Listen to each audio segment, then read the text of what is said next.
Hello guys, आज हम इस वीडियो में प्लाजो पैंट की कटिंग करना सीखेंगे। बहुत ही आसान तरीके से अम्ब्रेला में, यानी इसको सरारा भी बोल सकते हो और प्लाजो पैंट भी बोल सकते हो, जिसको हम क्रॉस कट यानी अम्ब्रेला कट में कटिंग करेंगे और इसकी स्टिचिंग भी करके दिखाएंगे। पूरा वीडियो देखिए किस तरह से किया जाता है। बहुत ही सिंपल और आसान तरीके से बताऊंगा, कोई भी कर सकता है आसानी से। तो चलिए वीडियो को शुरू करते हैं। तो देखिए, कपड़ा ले लेंगे, इस तरह से क्रॉस करके कैसे मैंने रखा है इस तरह से रखना है। जैसे मैं रख रहा हूँ, एक पल्ले की कटिंग करके आपको दिखा रहा हूँ। यानी एक पल्ला है ये, दोनों पल्ले इस तरह से कटेंगे जैसे मैं कटिंग कर रहा हूँ। यानी दोनों पैरों के लिए दो सेम टू सेम कटेंगे जोड़ी के साथ में। अगर स्कर्ट होता है तो इसी तरह से हम दो पार्ट कटिंग करते हैं, तो एक आगे होता है एक पीछे होता है, लेकिन इसमें अलग अलग, यानी दो पैरों में अलग अलग होता है। तो इसको प्लाजो पैंट भी बोल सकते हो आप और सरारा भी बोल सकते हो। तो जो भी है आपके सामने मैं कटिंग करके दिखा रहा हूँ। तो इस तरह से देखिए, मैं एक लेंथ लेके इस तरह से राउंडिंग का निशान लगा रहा हूँ। ये निशान कितने पे लेना है आप अपने हिसाब से ले सकते हो, वेस्ट के हिसाब से। यानी आपका वेस्ट भी बैठ जाए और बैग में इलास्टिक है वो भी बैठ जाए। तो देखिए मैं किस तरह से निशान लगा रहा हूँ, उस तरह से लगाना है। अभी वेस्ट को मैंने 4 से डिवाइड करके निशान लगाया और यहाँ पे 1 इंच के करीब मैंने डाट के लिए बढ़ा लिया। और उसके बाद हम इस तरह से सीधा निशान लगा रहे हैं। पहले मैंने राउंडिंग करके चेक कर लिया कि कहाँ पे आएगा, उसके हिसाब से ये सीधा निशान लगा रहा हूँ मैं। और ये फ्रंट का निशान है और बैक का निशान मैंने अभी ऊपर के लिए लगाया। इस तरह से आपको निशान लगाना है। अभी हिप के हिसाब से, यानी कि हिप को 4 से डिवाइड करके जितना होता है, यानी हमारा देखिए 40 इंच के करीब हमारा हिप है, तो 10 इंच पे मैंने इस तरह से निशान लगाया। ये फ्रंट के लिए मैंने लगाया, यानी फ्रंट का जो भी डाउन हमने रखा है वहाँ से लगाया है। तो इस तरीके से जहाँ से मैं लगा रहा हूँ वहीं से आपको लगाना है। तो ये हमारे क्रॉच एरिया का जो लेंथ होता है वो निकल जाता है। इस तरह से किया जाता है। क्रॉच एरिया मतलब होता है फॉक लाइन या तो रिंग रंग जो बोलते हैं उसका लेंथ है। तो इस तरह से निशान लगाने के बाद में 1.5 इंच बढ़ा के मैंने एक निशान लगाया। अभी मैं नाप के चेक कर रहा हूँ कि ये बराबर हमारा आएगा या नहीं आएगा। यानी जो हमको मेजरमेंट मिला है उसके हिसाब से ये ठीक है कि नहीं है। लेकिन देखिए मैंने जो निशान लगाया ये परफेक्ट जितना चाहिए उतना ही है। तो ये बिल्कुल परफेक्ट निशान लग गया इस तरह से मैंने जो लगाया। क्योंकि मुझे मेजरमेंट मिला हुआ है, जो मैं ये कर रहा हूँ ये किसी क्लाइंट का है, तो इसके हिसाब से जो है मैं उसके ही मार्किंग करके कटिंग करके आपको दिखा रहा हूँ। तो देखिए इस तरह से मैंने कटिंग कर दिया ऊपर की तरफ, यानी कि जो भी बैक का एरिया था उसका मैंने कटिंग कर दिया। अभी फ्रंट के लिए कटिंग कर रहा हूँ। तो देखिए किस तरह से मैंने इस तरह से फ्रंट का राउंडिंग कटिंग कर लिया। अभी बैक की राउंडिंग किस तरह कटिंग करेंगे वो भी आपको दिखाता हूँ। तो देखिए मैंने कम ज़्यादा रखा है, इसमें बैक के लिए अलग रखा है और फ्रंट के लिए अलग रखा है, क्योंकि एक जैसा नहीं कटिंग करना है। क्योंकि बहुत लोग एक जैसा कटिंग करते हैं तो खींचता है वो, यानी कि जो भी पहनता है बैक से उतर जाता है वो। अगर इस तरह से घटा बढ़ा के कटिंग करेंगे तो बैक से उतरेगा नहीं, प्रॉपर अपनी जगह पे बैठा रहेगा। तो इस तरह से फ्रंट शॉर्ट कटिंग होता है, बैक लंबा कटिंग होता है, जैसे हम ट्राउज़र वगैरह का कटिंग करते हैं। तो इस तरह से देखिए मैंने किस तरह से किया है और इस तरह से मैंने बैक का भी शेप देखिए कैसे लगाया है। तो इस तरह करेंगे तो क्रॉच एरिया जो है छोटा बड़ा होता है, यानी फ्रंट का अलग होता है बैक का अलग होता है। तो बैक का अलग होगा तो ही अच्छी तरह से बैठेगा बैग में। अगर आप इस तरह से नहीं करते हो तो बैग से उतरेगा। आप लोगों ने बहुत कटिंग किया होगा, आप लोग को आइडिया होगा कि कभी भी बराबर कटिंग करने से बैग का पार्ट नीचे की तरफ झुकता है और अच्छी तरह से फिटिंग नहीं आता है, खींचता है सब जगह से, खास करके थाई से तो ज़्यादा ही खींचता है। अभी देखिए किस तरह से मैंने प्लीटिंग कर लिया वेस्ट के पार्ट को। जैसे जो छोटा बड़ा था उसी तरह से मैंने प्लीटिंग किया और उसके बाद लेंथ को इस तरह से मैंने चेक किया और कम से कम 1 इंच बढ़ा के इस तरह से कटिंग कर लेना है जैसे मैं कर रहा हूँ। इस तरीके से कटिंग करोगे तो छोटा बड़ा नहीं होगा, लटकेगा नहीं कहीं से। अगर आप फ्लोर पे इस तरह से बिछा के कटिंग करते हो तो जो क्रॉस पार्ट होता है वहाँ लंबा हो जाता है, लेकिन इस तरह से करोगे तो कुछ भी प्रॉब्लम नहीं होगा। अभी देखिए मैंने किनारी का पार्ट कटिंग कर लिया, जो फ्रंट के लिए मैंने इस तरह से बढ़ाया था। यानी फ्रंट को शॉर्ट रखा था, बैक को मैंने पूरा लिया था। आपने देखा होगा किस तरह से मैंने क्रॉच एरिया का कटिंग किया, उसी तरह से आपको कर लेना है। यानी बैक फ्रंट अलग अलग होगा। तो इस तरीके से आपको कभी भी करोगे, जैसे मैंने कटिंग किया लटका के उस तरह करोगे, छोटा बड़ा नहीं होगा। अभी एक पल्ले में जॉइंट आया है एक तरफ से, तो देखिए किस तरह से जॉइंट की कटिंग कर रहा हूँ मैं। तो मैंने पहले चेक कर लिया कि कितना हमारा लेंथ और कितना यानी ब्रॉडिंग आ रहा है। तो उसके हिसाब से करके इस तरह से कटिंग करना है, थोड़ा बढ़ा के ही करना है। ये बाद में बड़ा होगा तो हम इसको फिर से कटिंग करके बराबर लेवल में कर लेंगे। तो इसके लिए आपको ये थोड़ा बड़ा ही कटिंग करके उसमें जॉइंट कर देना है। तो देखिए किस तरह से मैं कटिंग कर रहा हूँ, इस तरह से कटिंग करना है और आपको जॉइंट कर देना है। तो अभी मैं जॉइंट करके भी आपको दिखा देता हूँ कि इस तरह से जॉइंट किया जाता है। तो इस तरह से देखिए मैं रख के पहले दिखाता हूँ आपको कि कहाँ से मैंने कटिंग किया, और तार ये बराबर रखना है, यानी कपड़े का कुछ भी रुक होगा, तार होगा, किनारी होगा, तो उसको मैच करते हुए आपको जॉइंट कटिंग करना है, कुछ भी उल्टा-पुल्टा नहीं करना है। नहीं तो आपको जॉइंट एकदम क्लियर दिखाई देगा, लेकिन अच्छी तरह से आप करोगे तो दिखाई नहीं देगा। तो देखिए मैंने रख के आपको दिखाया, उसके बाद जॉइंट करके प्रेस करके भी दिखा रहा हूँ कि किस तरह से तार मिला हुआ है।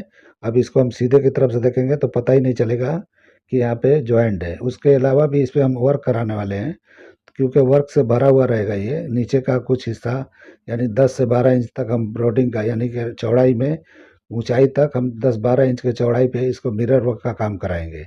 तो मिरर वर्क का काम वाला ये होने वाला है, और ये क्लाइंट के लिए मैं कर रहा हूँ, इसलिए आप लोग को दिखा रहा हूँ कि आप लोग को अगर ऐसा लगता है कि इस तरह कटिंग करने से बराबर नहीं आता है, तो देखिए मैं अपने लिए कटिंग कर रहा हूँ, आप लोग देखो किस तरह से मैं कटिंग कर रहा हूँ। तो इस तरह से कटिंग करने के बाद में परफेक्ट एकदम आ जाता है। तो ये हम जॉइंट जो लगाए हैं उसके बाद एक बार और चेक कर लेना है कि ये बराबर है कि नहीं है। तो कुछ भी छोटा बड़ा हो तो एक बार और कटिंग करके लेबल कर लेना है। तो देखिए किस तरह से मैं लेबलिंग कर लिया, इस तरह से आप लोग को लेबलिंग कर लेना है। ये लेबलिंग हो गया तो थोड़ा टेढ़ा मेढ़ा ज़रूर होगा, तो अब इसको हम सीधा कर लेंगे। तो इस तरह से जो भी हमने कटिंग किया, अभी पूरे घेरे को हम खोलेंगे, और ज़रा भी टेढ़ा मेढ़ा दिख रहा है तो उसको हम सही कर लेंगे। तो इस तरीके से बिल्कुल सही हो जाता है, लेंथ वगैरह बराबर आता है। अभी मैं इसको उठा के, यानी कि ऐसे पकड़ के दिखाऊंगा कि बिल्कुल लेबलिंग में आ गया है ये। आपने देखा मैंने किस तरह कटिंग किया, इस तरह से अम्ब्रेला कटिंग करोगे, चाहे सिंगल अम्ब्रेला हो, डबल अम्ब्रेला हो, स्कर्ट बनाओ, प्लाजो बनाओ, शरारा बनाओ, कुछ भी बनाते हो, यानी कि ड्रेस भी बनाते हो, तो इस तरह से कटिंग करोगे कोई दिक्कत नहीं होगा, छोटा बड़ा नहीं होता है। अगर आप उसको फ्लोर पे बिछाते हो तो आपके पास उतना बड़ा जगह भी होगा, तो भी आप सही से कटिंग नहीं कर पाओगे। लेकिन जो मैं तरीका ये बताया हूँ, इस तरह से करोगे तो एकदम परफेक्ट आएगा, कुछ भी छोटा बड़ा नहीं होगा। आपको 1-2 इंच 3 इंच तक एक्स्ट्रा कटिंग कर लेना है। उसके बाद स्टिचिंग करने के बाद में डमी पे लगा के या हैंगर में लगा के बाद में आपको स्ट्रेट कटिंग कर लेना है। तो इसमें कोई दिक्कत नहीं होता, लेकिन मेरा ये है वर्क वाला, इसीलिए मैं इस पे मार्किंग करके आपको दिखाता हूँ कि जैसे मैंने कटिंग किया उसके बाद इस तरह से मार्किंग करके दिखा रहा हूँ, यानी कि इतना छोड़ के हमारा वर्क होगा। तो वर्क करने के लिए मुझे ये वर्क में देना है, इसीलिए मैंने कटिंग करके आपको दिखाया कि इस तरह कटिंग करेंगे तो परफेक्ट होता है, कुछ भी छोटा बड़ा नहीं होता है। इस तरीके से मार्किंग करने के बाद में ये वर्क में देने वाला हूँ मैं। तो इस तरह से कभी भी करोगे तो छोटा बड़ा नहीं होगा, खास करके अम्ब्रेला कटिंग का ये मैं तरीका बताया हूँ। इस तरह से प्लाजो पैंट हो, कोई भी पैंट हो, यानी स्कर्ट हो, कुछ भी बनाते हो तो इस तरह से आप कटिंग कर सकते हो। तो देखिए हो गया, अभी मेरा देखिए एम्ब्रॉयडरी होके आ गया है। तो मैं आपको दिखा दिया कि किस तरह से एम्ब्रॉयडरी होके आया है। तो देखिए वो घेरे पे मैंने किस तरह से बनवाया है, इस तरह से आप बनवा सकते हो काम। नहीं आपका वर्क है नीचे, तो डायरेक्ट इस तरह से पूरा ऊपर का स्टिचिंग करके, और बाद में जो लेबलिंग हम हैंगर वगैरह में करते हैं या डमी में करते हैं, तो उस तरह से आप डमी में करके भी कर सकते हो। और नहीं तो जैसे मैंने कटिंग किया इसी पे आप स्टिच कर दोगे तो भी ये परफेक्ट होगा, छोटा बड़ा नहीं होगा। देखिए मैं वेस्ट से पकड़ के आपको दिखा रहा हूँ, बिल्कुल स्ट्रेट यानी कि बराबर आ रहा है। तो कभी भी इस तरह से आपको कोई भी शक हो, कुछ भी हो, आप इसको पहले आजमाओगे तब आपके समझ में आएगा। बहुत लोग को मेरा वीडियो बाउंस हो जाता है, समझ में नहीं आता है, लेकिन जिसको समझ में आता है वो फ़ायदा उठाते हैं। तो आप लोग को अगर समझ में नहीं आता, समझने की कोशिश करो कि मैं क्या बता रहा हूँ। इस तरह से करोगे बिल्कुल ही आसानी से आप कटिंग कर पाओगे। जिसको नहीं कटिंग करना आता है वो भी अच्छी तरह से कर लेगा। जगह छोटी हो, बड़ी हो, कोई प्रॉब्लम नहीं होता है। तो कटिंग हमारा कंप्लीट हो गया है, अभी हम स्टिचिंग करेंगे। लाइनिंग का कटिंग मैंने नहीं दिखाया, इसी तरह से जैसे मैंने एक पल्ले को कटिंग किया, इसी तरह से दूसरे पल्ले को भी करना है, और उसी तरह से 2 पल्ले यानी लाइनिंग को भी कटिंग करना है, सेम टू सेम। तो इस तरह से कटिंग करने के बाद में स्टिचिंग करना है। तो सबसे पहले इन साइड का एरिया बंद कर देना है, इन साइड का, यानी कि जो हमारा इन साइड का लेंथ होता है, एक ही तो इसमें जॉइंट है, इन साइड का ही जॉइंट है। उसके बाद में क्रॉच एरिया है, उसके बाद वेस्ट में बेल्ट लगा के तैयार कर देना है, बिल्कुल सिंपल है। और मैंने इसमें जो भी नीचे का पट्टी था मैंने लगा लिया है, वो आपको नहीं दिखाया, उसमें टाइम लगता है पलटी करके बनाने में। तो स्काईलैप का था, वो एम्ब्रॉयडरी वर्क था, तो इसीलिए मैंने आपको नहीं दिखाया, क्योंकि उसमें बहुत टाइम लगा है। तो इसीलिए वो वीडियो मैंने नहीं दिखाया, इसलिए डायरेक्ट जो है स्टिचिंग दिखा रहा हूँ।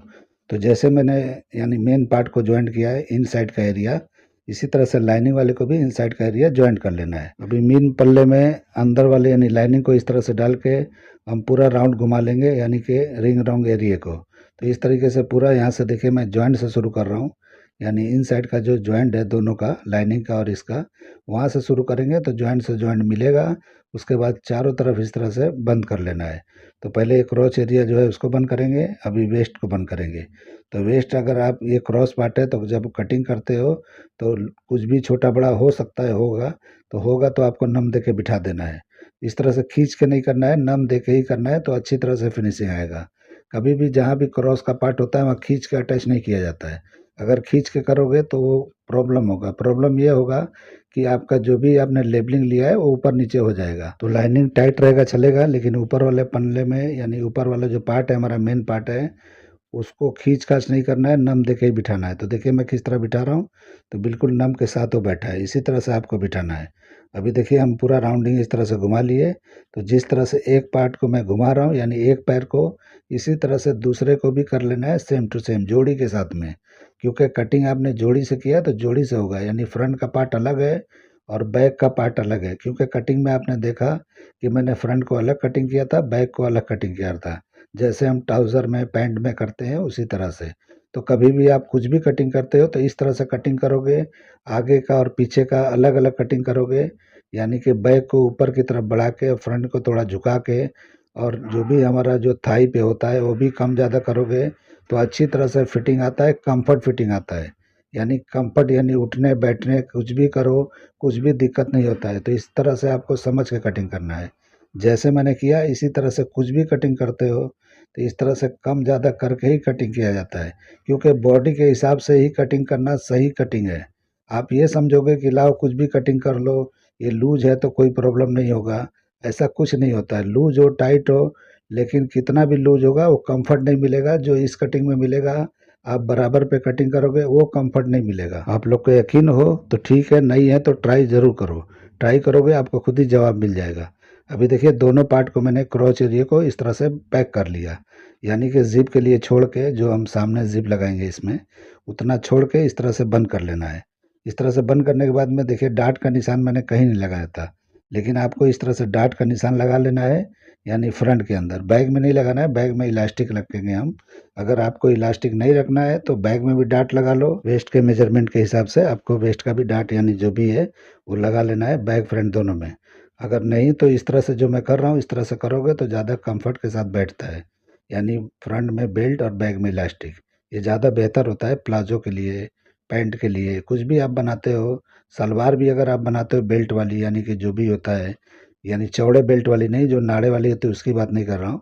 बहुत लोग इलास्टिक वाला सलवार पहनते हैं तो उसमें भी ये बेहतर होता है। यानी फ्रंट में बेल्ट रखो, बैक में इलास्टिक रखो, और साइड में भी जिप दे सकते हो सलवार वगैरह में। इसमें भी दिया जा सकता था लेकिन क्रॉस पार्ट है तो ख़राब दिखेगा, इसलिए मैंने फ्रंट के जॉइंट में रखा है। तो इस तरीके से रखेंगे तो ज़्यादा बेहतर होगा, इसलिए मैंने ऐसे रखा है। अभी बेल्ट का जो भी पार्ट है हम अलग से लगाएंगे। इस तरह मैंने फोल्ड करके सेंटर निकाला बैक के लिए, तो जितना पार्ट बैक का है उतने पे मैंने इस तरह से निशान लगा लिया। अब उसके बार बार इस तरह से हम बकरम लगाएंगे। बकरम मतलब कि ये कड़क वाला है, ये फ्यूजिंग वाला है, लेकिन देखिए जो भी हमारा ग्लू वाला एरिया है ऊपर की तरफ मैंने रखा है, और इस तरह से एक सिलाई लगा रहा हूँ। इस तरह से दोनों तरफ लगा लेना है, यानी कि पीछे जो हम इलास्टिक लगाएंगे उतना जगह छोड़ के फ्रंट वाले पार्ट को इस तरह से बढ़ा के ही लगा लेना है। उसके बाद हम अटैच करेंगे तो हमको मिल जाएगा कि कहाँ तक ये गया है। तो उसके बाद हम बैक से ही शुरू करेंगे इसको लगाना। लेकिन देखिए इस तरह से फोल्ड करेंगे और उसके बाद प्रेस से तोड़ लेना है। आपको जो भी बेल्ट की चौड़ाई है, यानी जो बकरम आपने लगाया उसी हिसाब से पूरा ये पट्टा तोड़ लेना है, यानी कि प्रेस से एक जैसा फोल्ड कर लेना है। तो इस तरह से करने के बाद में हम उसको सही कर लेंगे। उसके पहले हम यहाँ पे ज़िप लगाएंगे फ्रंट के अंदर। तो देखिए ज़िप मैं कैसे लगा रहा हूँ, इस तरह से लगा लेना है फ्रंट में। तो बिल्कुल आसानी से लग जाता है, यानी कि डबल बूट का इस्तेमाल करके एक तरफ से पहले कच्चा कर दो और दूसरी तरफ भी सेम कच्चा कर दो। उसके बाद सिंगल बूट लगा के, यानी जो भी उसके अंदर से हम लगाते हैं एक फिनिश वाला, वो फिनिश वाले से एक सिलाई मार देंगे, बराबर बैठ जाता है। तो बहुत आसानी से लग जाता है। तो देखिए एक तरफ मैंने लगाया, दूसरी तरफ किस तरह लगा रहा हूँ, इस तरह से बराबर कर लेना है और उसके बाद में आपको स्टिच कर देना है दूसरी तरफ भी। लेकिन मैंने ये डबल बूट से ही मैं लगा रहा हूँ, अभी सिंगल बूट का इस्तेमाल मैं नहीं कर रहा हूँ। तो इस तरह से डबल बूट से ही पहले इसमें कच्चा कर देना है। तो जिप लगाने से पहले मैंने वरलॉक वहाँ पे कर लिया है, यानी इंटरलॉक मैंने कर लिया है। तो इंटरलॉक कर लेना है। जो भी आप स्टिचिंग करते जाते हो वरलॉक करते जाना है, प्रेसिंग करते जाना है, यानी एक के बाद एक करते जाओगे तो काम भी आसान होता है और बेहतरीन फिनिश के साथ बनता है। तो इस तरह से देखिए मैंने वहाँ पे कच्चा कर दिया दोनों तरफ जिप का। अब उसके जड़ में एक सिलाई लगा देंगे तो हमारा जिप लग जाएगा। तो ये देखिए कितना आसान तरीका है। इस तरह से लगाओ या जैसे आपको जमता है ऐसे लगा लो, क्योंकि सबका तरीका अलग अलग होता है काम करने का। तो जो आपको कंफर्ट लगे, जो बेहतर लगे, उसका इस्तेमाल करके किया जाता है। यानी कि हर चीज़ कॉपी नहीं करना है आपको, अपना टेक्निक तो ज़रूर रखना चाहिए कि आपको अपने टेक्निक से ही काम करना चाहिए। आप अपने टेक्निक से करोगे तो ज़्यादा कंफर्ट के साथ करोगे। मैं जो कर रहा हूँ अपने हिसाब से कर रहा हूँ। आप अपने हिसाब से कुछ भी करते हो अपने हिसाब से करना है। तो जैसे मैं कर रहा हूँ इस तरह से आप लोग को जमता है तो इसको भी फॉलो कर सकते हो। इसीलिए बता रहा हूँ कि जैसे जमे वैसे करना है। अभी देखिए जिप हमारा लग गया, तो इस तरह से जिप लग गया और ये सिंगल बूट का काम हमारा ख़त्म हो गया। तो इस तरह से हमारा ये लगभग तैयार हो गया है। अब बेल्ट लगाएंगे, ये हो जाएगा। अभी मैं बेल्ट लगा के आप लोग को दिखाता हूँ कि कैसे लगाना है। तो आप लोगों ने देखा कि किस तरह से मैंने बकरम दोनों साइड में लगाया था, नहीं फ्रंट वाले हिस्से में। अब बैक वाले को मैंने इसी तरह से छोड़ दिया था। तो इस तरीके से देखिए पहले ज़िप को मैं यहाँ पे लॉक कर देता हूँ ताकि ये खोलने पे निकले ना। और इस तरह से फोल्ड करके मैंने कर लिया है। तो इस तरह से आपको कर लेना है जैसे मैं कर रहा हूँ दोनों तरफ से। तो इस तरह से करने से पक्का हो जाता है ताकि हम जब बेल्ट अटैच करेंगे तो कुछ भी इधर उधर सरकेगा नहीं, जहाँ चाहिए वहीं पे रुका रहेगा। तो इस तरह से हमारा हो गया। अभी बेल्ट को अटैच करेंगे तो बैक से करेंगे शुरू, यानी बैक वाले जॉइंट से। इसमें जॉइंट बैक और फ्रंट में साइड में कोई जॉइंट नहीं है, अम्ब्रेला है। तो इसलिए बैग में एक लेबल लगा देंगे। तो आपके शॉप का लेबल है तो लगाइए, नहीं है तो कोई बात नहीं है। लेकिन बैग के जॉइंट से हम शुरू करेंगे। तो बैग के जॉइंट में मैंने लेबल लगा दिया और यहीं से शुरू करेंगे। तो देखिए जो भी हमारा बेल्ट का सेंटर था, यानी जो खाली था बकरम के बिना था, जहाँ पे हम इलास्टिक लगाएंगे, तो उसमें भी मैंने सेंटर निकाला था। वहाँ से शुरू करेंगे। तो वहाँ से शुरू करके एक तरफ आना है और फिर वहाँ से घुमा के दूसरी तरफ जाना है।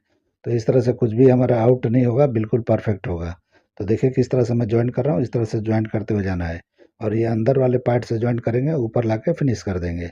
आप ऊपर से भी करके नीचे फिनिश कर सकते हो, यानी बेल्ट किस तरह से आपने बनाया है, क्या सोच के बनाया है, उसके हिसाब से करना है। तो मैंने यही सोच के किया था कि मुझे ऊपर फिनिश करना है, क्योंकि इलास्टिक वाला नीचे से भी लग जाता है, ऊपर से भी लग जाता है। बेल्ट नीचे से भी लग जाता है, ऊपर से भी लग जाता है। यानी कि कई तरीके होते हैं, अलग अलग तरीक़ों से लगाया जाता है। तो मैं नीचे से ऊपर लाके फिनिश करने वाला हूँ, इसलिए मैं ऐसे आपको बता रहा हूँ। तो देखिए किस तरह से मैं कर रहा हूँ। एक तरफ से मैंने किया, अभी दूसरे तरफ से मैं कर रहा हूँ। तो एक तरफ से मैंने बेल्ट को ऊपर रखा था, अभी मैं यानी मेन पार्ट यानी प्लाजो का पार्ट है उसको ऊपर रख के इस तरह से जॉइंट कर रहा हूँ। तो इस तरह से आपको जॉइंट कर लेना है। तो ये जो भी एक्स्ट्रा है हमारा बाहर निकल गया। हमने बड़ा ही रखा था, इस हिसाब से बड़ा है तो इस तरह से बाहर निकल जाएगा। अभी देखिए मैं नाप के चेक कर रहा हूँ। तो जो भी हमारा फ्रंट है, यानी कि फ्रंट का एरिया, जो भी हमारा वेस्ट है उसको 4 से डिवाइड करके उतना होना चाहिए। तो देखिए उसको मैंने 1/4 से करके, अगर 32 हमारा वेस्ट है तो 8 इंच पे मैंने निशान लगा लिया। और इस तरह से निशान लगाएंगे, वहीं पे हम इलास्टिक फिट करेंगे, यानी बैक के लिए, इसीलिए मैंने वहाँ निशान लगाया। अभी देखिए यहाँ पे कट करके मैं इस तरह से पलटी करके सिलाई लगा रहा हूँ। यानी कि एक तरफ से पलटी कर लेंगे, जो हमारा ऊपर का पार्ट रहेगा ये हमारा इस तरह से फिनिश होगा। और जो थोड़ा अंदर की तरफ जाएगा हम थोड़ा बढ़ता हुआ कर लेंगे। तो इस तरह से दोनों तरफ से इस तरह से आपको फिनिश कर लेना है। तो ये मैंने बिल्कुल बराबर पे किया है, लेकिन दूसरे तरफ आपको थोड़ा बढ़ा के करना है। अभी दूसरे तरफ का भी मैं करके दिखाता हूँ। तो देखिए इस तरह से नाप के, यानी बराबर पे रख के दूर से कटिंग कर देना है। और उसके बाद इसको भी सेम उसी तरह से पलटी कर लेना है, जैसे देखिए पैंट वगैरह में होता है, यानी अंदर वाला पार्ट थोड़ा बड़ा होता है। इसी तरह से अंदर वाला बड़ा रख लेना है, क्योंकि हम इस पर हुक आई करेंगे। तो हुक आई करने के लिए एकदम मीटो मीट नहीं रखना है, बढ़ा के रखना है अंदर वाले को। तो इस तरह से देखिए मैं पलट के इस तरह से स्टिच कर दिया। तो इसको भी हम पलटी कर लेंगे। तो इस तरह से स्टिच करने के बाद में हम पलट लेंगे। तो ये अंदर वाला हो गया हमारा, पहले हमने किया था ऊपर वाला था। तो ये जो अभी कर रहा हूँ ये हमारा लेफ्ट की तरफ का है, और पहले हमने जो किया वो राइट की तरफ से है। लेफ्ट और राइट ये ज़रूरी होता है, लेडीज़ में राइट की तरफ का चढ़ता है और जेंट्स में लेफ़्ट की तरफ का। तो इसी तरह से लेफ़्ट और राइट का ही फ़र्क होता है लेडीज़ और जेंट्स में। इस तरह से लेडीज़ और जेंट्स ट्राउज़र को या शर्ट को पहचानना है तो इस तरह से लेफ़्ट राइट का बटन होगा, वो आपको उल्टे तरफ मिलेगा। तो उससे आपको पता चलेगा लेफ़्ट की तरफ है तो समझो जो है जेंट्स का है, राइट की तरफ है तो लेडीज़ का है। तो शर्ट हो पैंट हो इसी तरह से पहचान में आते हैं। बाकी शेप से पकड़ में आते हैं कि लेडीज़ कौन सा है, जेंट्स कौन सा है। अभी देखिए इस तरह से मैं नाप लिया। अभी इलास्टिक हम यहाँ लगाएंगे। तो जितना भी बेल्ट हमारा है यानी कि दोनों मिला के, यानी 8 इंच एक तरफ का है, 8 इंच दूसरे तरफ का है। लेकिन जब बैग में भी हम इलास्टिक लगाएंगे तो टोटल कम से कम 3 साढ़े 3 इंच शॉर्ट रख के लगाएंगे इलास्टिक को। यानी दोनों जोड़ेंगे तो 8 और 8 यानी कि 16 इंच होता है। लेकिन हम इसमें कम से कम 13 इंच का इलास्टिक लगाएंगे। तो इस तरीके से कैसे मैं लगा रहा हूँ, देखिए किस तरह से लगा रहा हूँ। यानी कि जहाँ पे हमारा साइड सीम है उसी में अटैच कर देना है और दूसरी तरफ भी इस तरह से अटैच कर देना है। तो इस तरह से हमारा सामने का पार्ट जो है वो बेल्ट है और ये हमारा इलास्टिक बैग में हो जाएगा। तो इस तरह से शॉर्ट रखना है, कम से कम 3 इंच का शॉर्ट रखना है। 3.5 भी कर सकते हो, बहुत ज़्यादा शॉर्ट नहीं करना है। तो इलास्टिक ज़्यादा शॉर्ट होगा, जो पीछे हमने कपड़ा लगाया है बेल्ट के लिए वो बराबर नहीं खींचेगा। इतना होना चाहिए कि इलास्टिक उसमें अच्छी तरह से खींचे उसमें। और इलास्टिक बिल्कुल स्ट्रेचबल लेना है, ज़्यादा खींचने वाला, यानी बेहतरीन क्वालिटी का, तब जाके आप अच्छी तरह से खींच के लगा लोगे। कोई कोई इलास्टिक होता है ज़्यादा खींचता नहीं है, वैसे इलास्टिक का इस्तेमाल बिल्कुल नहीं करना है। इसमें भी क्वालिटी आती है, कई तरह की आती है। तो अच्छे इलास्टिक का ही यूज़ करना है कभी भी कपड़े आप बनाते हो। अगर ख़राब इलास्टिक लेते हो तो बनाने में भी तकलीफ़ है, और जो पहनेगा कुछ ही दिनों में इलास्टिक जो है ख़राब हो जाता है। फिर वो ढीला हो जाएगा, फिर आप बनाए हो पूरा वेस्ट हो जाएगा। तो इस तरीके से कुछ भी यूज़ करते हो मटेरियल तो अच्छा ही यूज़ करना है। ख़राब यूज़ करोगे तो नाम ख़राब हो जाएगा। इसलिए आप लोग को कभी भी अच्छा मटेरियल यूज़ करो, कुछ भी करो। अभी देखिए किस तरह से मैं बेल्ट को पहले फिनिश कर रहा हूँ और उसके बाद में हम इसको इलास्टिक को फिनिश करेंगे। तो दोनों तरफ का जो बेल्ट का एरिया है उसको ऊपर नीचे दोनों तरफ सिलाई लगा लेना है। और ऊपर सिलाई लगाना ज़रूरी है, आपको छोड़ना नहीं है। छोड़ोगे तो क्या होगा कि कभी भी धुलाई वुलाई होगा तो बकरम होता है, जो चिपकाए होते हैं वो छोड़ देता है। इसीलिए आपको दोनों तरफ सिलाई मारोगे तो छोड़ेगा नहीं, पकड़ के रखेगा, क्योंकि स्टिचिंग में पकड़ा हुआ रहेगा। इसीलिए आपको ऐसे नहीं करना है कि चलो नीचे मैंने मार दिया ऊपर छोड़ दो। तो छोड़ने को छोड़ दोगे कोई बात नहीं, अभी चल जाएगा। लेकिन जब उसकी वॉशिंग वगैरह होती है तो वो क्या है, कभी कभी बबल होके छोड़ देता है। तो छोड़ देगा तो वहाँ गोल हो जाएगा। गोल हो जाएगा तो उसको सुधार नहीं पाओगे। तो इसीलिए जो है, ये जो पहनेगा क्लाइंट पहनेगा तो नाम भी आपका ख़राब होगा। तो भले कितना भी अच्छी क्वालिटी हो लेकिन ऊपर से भी पैक कर देना है। वो होने के बाद में देखिए इलास्टिक मैं यहाँ पे फिट कर रहा हूँ। ये इलास्टिक आप पहले भी सिलाई मार के अंदर डाल के जिस तरह हम पिनाते हैं उस तरह भी किया जा सकता है और इस तरह भी किया जा सकता है। इसमें थोड़ा आप लोग को हो सकता है कि कंफर्ट महसूस ना हो, तो उसके पहले आपको क्या करना है कि इस तरह से पहले ये जो बेल्ट की चौड़ाई है इसकी सिलाई लगा लेना है और एक तरफ से इलास्टिक को फिट करके दूसरी तरफ निकाल के, यानी किसी चीज़ में फंसा के खींच के और वहाँ जाके लॉक कर देना है। जो मैंने पहले लॉक किया था वो आपको बाद में कर देना है, थोड़ी दूर तक छोड़ देना है। यानी वो बेल्ट का सिलाई जो मैंने पहले मारा वो बाद में मार देना है। तो इस तरह भी कर सकते हो और इस तरह भी कर सकते हो, यानी जैसे आपको जमे वैसे कर सकते हो। मैं तो हमेशा बताता हूँ जो आपको बेहतर लगे वैसे करना है। तो देखिए इलास्टिक को मैंने लगा लिया, अभी इस इलास्टिक के ऊपर सिलाई लगा रहा हूँ। तो देखिए किस तरह लगाना है। आपको 2 सिलाई लगाना है तो इस तरह से गैपिंग को एक जैसा करके 2 सिलाई लगा देंगे तो 3 गैप दिखाई देगा, तो अच्छा दिखाई देगा।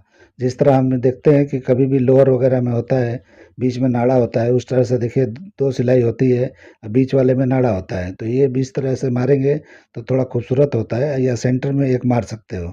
तो मैं 2 लगा रहा हूँ, आपको 2 लगाना है तो 2 स्टिचिंग कर सकते हो। तो 2 लगाने से ज़्यादा बेहतरीन दिखाई देता है, तो 2 का ही इस्तेमाल यहाँ करना चाहिए तो ज़्यादा अच्छा होता है। तो देखिए बिल्कुल इलास्टिक को एक जैसा पकड़ के मैंने खींचा है और खींच के किस तरह से स्टिच किया है, इसी तरह से आपको कर लेना है। तो ये हमारा हो गया। तो बिल्कुल आसान तरीका मैंने बता दिया। इस तरह से इलास्टिक और बेल्ट लगा लेना है और बहुत ही आसानी से और बहुत ही कंफर्ट के साथ ये बनता है और ये बेहतर होता है। तो कभी भी इस तरह का सलवार बनाते हो, प्लाजो बनाते हो, पैंट बनाते हो तो इस तरह से आप बेल्ट और इलास्टिक रखोगे तो मेरे हिसाब से ज़्यादा बेहतर होता है और फिटिंग वाला भी बनता है इसमें। ऐसा नहीं है कि ये इस तरह से करेंगे तो लूज़ होगा, हिप पे लूज़ होगा, यानी कुछ भी ऐसा लूज़ नहीं होता है। फिटिंग के साथ में चाहिए, फिटिंग के साथ भी बनता है इसी तरह से। ऐसा नहीं है कि इलास्टिक लगाएंगे तो लूज़ होगा, यानी हिप के ऊपर फूगा रहता है, ऐसा बिल्कुल नहीं होगा। तो आप जितना फिटिंग के साथ चाहो उतना फिटिंग के साथ आप कर सकते हो। तो यहाँ पे हुक आई लगाने के बाद में मैं आपको दिखा रहा हूँ कि किस तरह से मैंने किया है। ये पूरा हमारा कंप्लीट हो गया है और ये पूरा बन के रेडी है। तो देखिए किस तरह से ये दिखाई दे रहा है। मैं अभी टेबल पे आपको दिखा रहा हूँ। तो पूरा स्टिचिंग होने के बाद में ये पूरा डमी पे नहीं आएगा, इसलिए मैंने डमी पे नहीं लगाया है, क्योंकि ये साइज़ इतना है और ये पैर वाला है तो डमी में जाएगा ही नहीं। तो इसलिए जो है मैं आपको इस तरह टेबल पे दिखा रहा हूँ। डमी पे लगाने लायक होता तो मैं ज़रूर दिखा देता, क्योंकि मेरे पास पैरों वाला डमी नहीं है, नॉर्मल है और ये पैरों वाला है, तो आपको पता है कि ये डमी में जाएगा ही नहीं, तो इसीलिए मैं आपको टेबल पे दिखा रहा हूँ। तो देखिए किस तरह से मैंने सब कर लिया है, इस तरह से आपको कर लेना है। और ये पूरा क्रॉस है और उसके बावजूद भी कहीं लटक नहीं रहा है। अब देखो इसमें कारीगरी कैसी है। इसका साथ मैंने दुपट्टा बनाया है, देखिए किस तरह का दुपट्टा है। इसको किस तरह से मैंने फिनिश किया है आप देख लो, पता भी नहीं चलेगा किस तरह से फिनिश किया हुआ है। यानी कि बिल्कुल जो है मैंने इस तरह से, ये बॉर्डर अलग था, यानी कि ये बॉर्डर काट के इस पे मैंने जमाया है किस तरीके से। एम्ब्रॉयडरी का जो भले काम है, लेकिन मैंने काट के इस पे पैच किया है और उसके बाद पीछे से फिनिश किया है। लेकिन फिनिशिंग देखो किस तरह का दिखाई देता है। इसी तरह से इसका कुर्ती मैंने आपको दिखाया था एक वीडियो में, अभी मैं आप लोग को दिखा देता हूँ। आप लोग को मेरा ये कटिंग करने का तरीका, ये आइडिया, ये अंदाज पसंद आया है तो मेरे चैनल को लाइक करो, सब्सक्राइब करो और दोस्तों में शेयर जरूर करो। तो दुपट्टा आप लोगों ने देख लिया, अभी कुर्ती भी मैं दिखा देता हूँ जो मैंने इसका वीडियो बनाया है। अगर आप लोगों ने नहीं देखा है तो ज़रूर देख लेना। इसका मैंने कटिंग स्टिचिंग वीडियो मैंने अपलोड किया है। तो ये इसके साथ ही है, ये टोटल एक सेट है। तो मेरा ये कटिंग आप लोग को कैसा लगा ज़रूर कमेंट करके बताना। चलिए वीडियो एंड करते हैं। अल्लाह हाफिज़।